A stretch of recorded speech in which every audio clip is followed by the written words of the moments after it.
first interview in English? Actually, it is going to be my first interview in English. And how does it feel? It feels okay. It feels like quite natural for me. Okay, brilliant, good. So you've got 2 interviews in one weekend, one with Tele Madrid.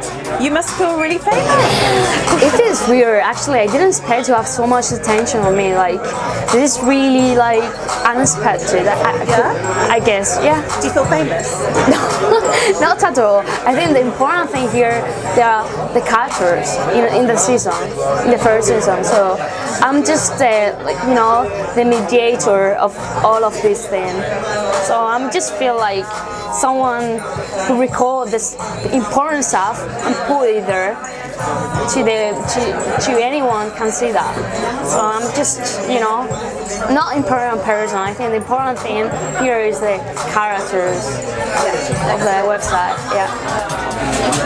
So tell me how this project came about. This project, it is called Érase El Rastro, which it would be like Once Upon a Rastro, actually. It is about 5 histories of 5 different persons living the rastro experience, because they are so related to the rastro in one way or another, and they all been influenced by the rastro, by the neighborhood, by the place, and they're such a weird persons. They're like so special, so unique. So they can tell us like really cool stuff about Madrid, about how people used to live and how people live actually now, the rastro experience. So it's just telling stories in a documentary film way, because they're documentary films, just really tiny documentary films, which made that like a fast food.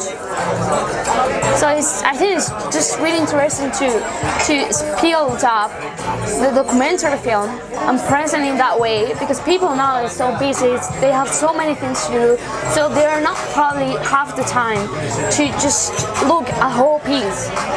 But in this case, they're they have so much opportunities to see just a tiny bit of something they are interested in. So I think that's the cool point of this website.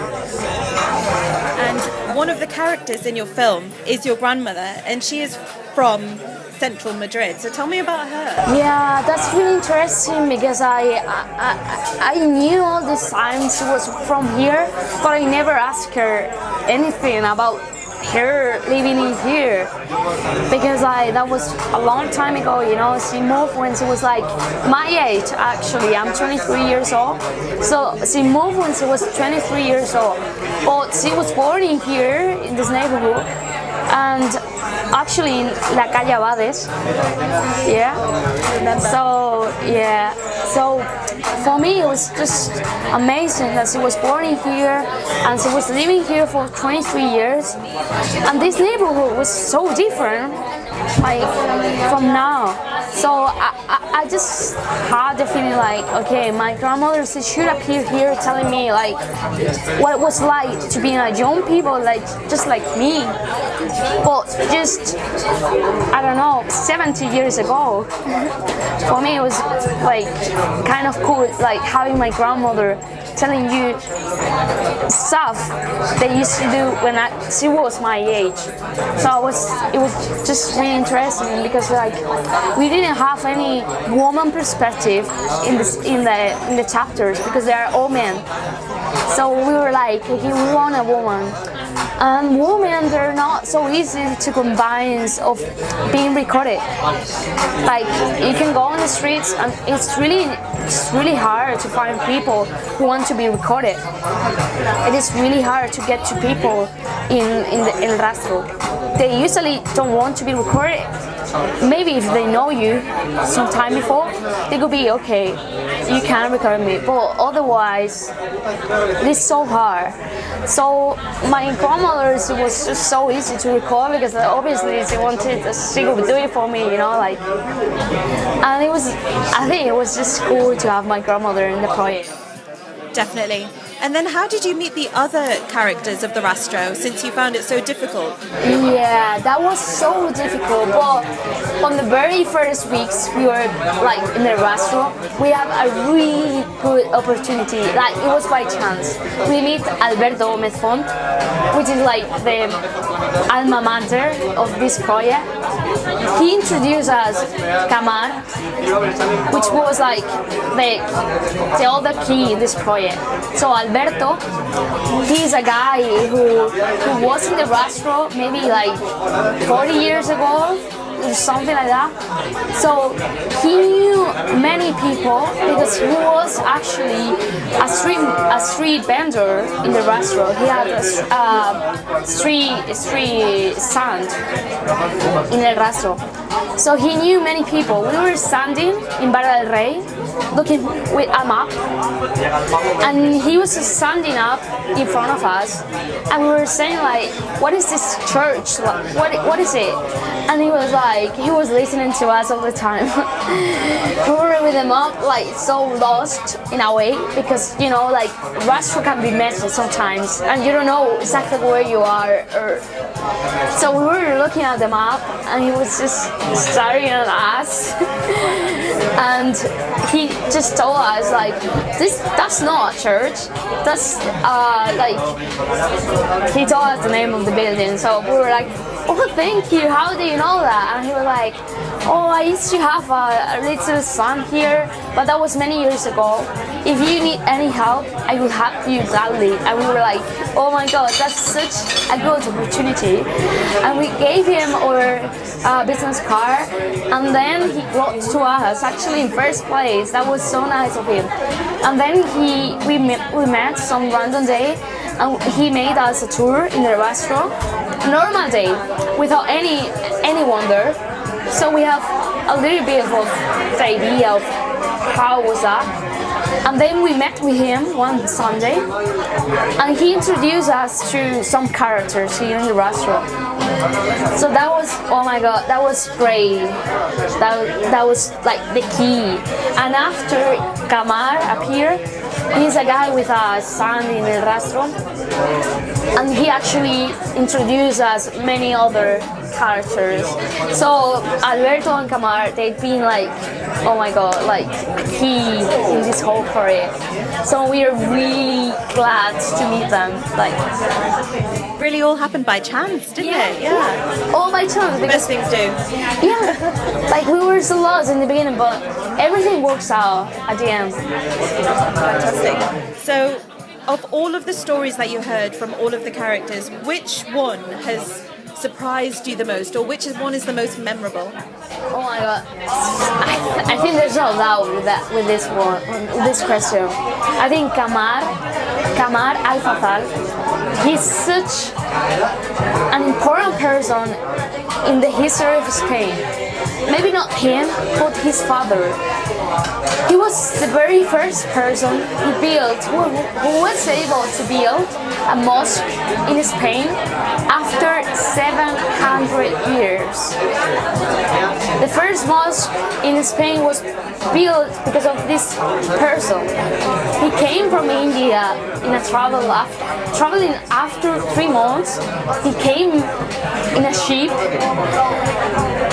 That was like pretty amazing for me. He came from Pakistan, and he was like, he came here to convince people to be, you know, like to be Islamic person, like to be, you know, and he was doing that in 1950 in Spain. That's crazy. He was in jail. Because Franco, of course, the police there didn't allow him to be doing that. But his faith was so hard that he was still like, you know, he was selling perfumes in El Rastro because he was a perfumist back in India. So when he was selling perfumes, he used to give the people just a paper with their feelings and their thoughts about this Islamic like current, you know. So for me, that's the main character, you know, our first season. Well, the most historical, you know, the one with the most touching perspective, I think. I think that's really amazing how this guy came so far, so many years ago. He was just the crazy guy in El Rastro. Everyone was looking at him as he was an alien. He was wearing a turban. He was wearing like, you couldn't see anyone darker, like dark people in Spain. That was crazy to see somewhere who was not white. So he was such, you know, an important event. Yeah. I agree, he's made a huge impact on Spain. Yeah, everyone remember him. So you still have like old people who used to come to the Rastro with their parents and they still remember him. That's amazing. The huge impact a person can do when you're just a little kid, because we're talking like almost 70 or 60 years ago.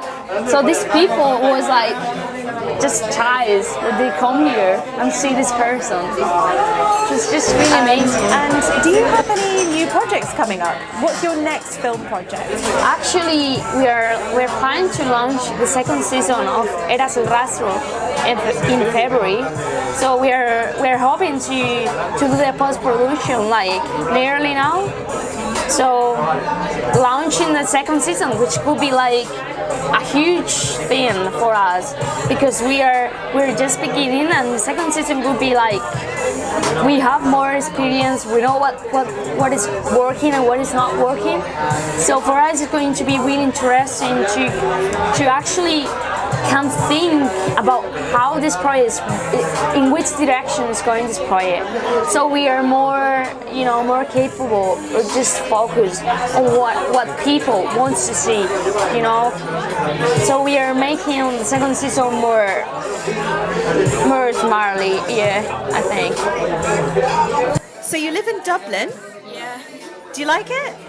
I really like Dublin, I need to say. It is a really like interesting city for going out.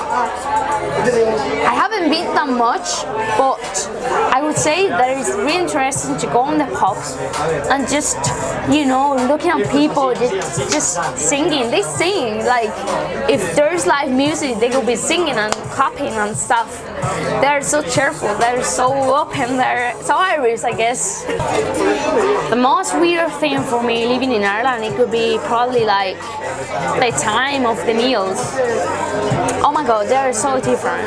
And they could be eating for lunch probably like crisp or I don't know, just a tiny sandwich, and I could be like starving. Yeah, so I'm making my own thing, you know, like I'm having like Spanish lunch all the time, just a tiny dinner. So I'm quite Spanish for that. Yeah. Some people say that the Rastro is mostly for tourists or hipsters. What's your opinion? Okay, related to this, I could say like El Rastro is for all kinds of people, because you can find in El Rastro like tourist people coming, you can find people from Madrid, like you can see many Madrileños just, Yeah, there's loads of Madrileños here. yeah, walking, yeah, thousands of them. Yeah. You can see old people, many old people come. You notice that? Yeah. There are many old people coming because they're like, for them it's just so casual to step by here, to go around, because they used to come a lot to just buy and sell stuff. Because many time ago, you know, they were not buying that much of things, they were just recycling them. It feels like there's a lot of things in the Rastro that have been going around and around for, feels like 100 years or more. Oh my god, yeah.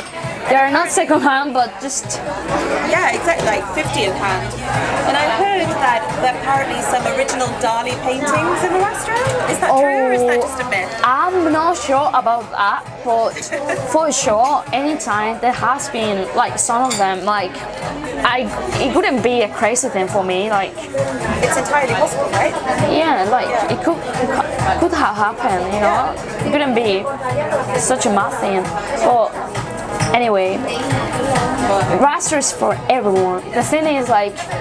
The important stuff for me coming here, it should be like knowing a little bit more than what you see in a first sight. So you can come here maybe 10 times and you don't know that much what is going on in this market.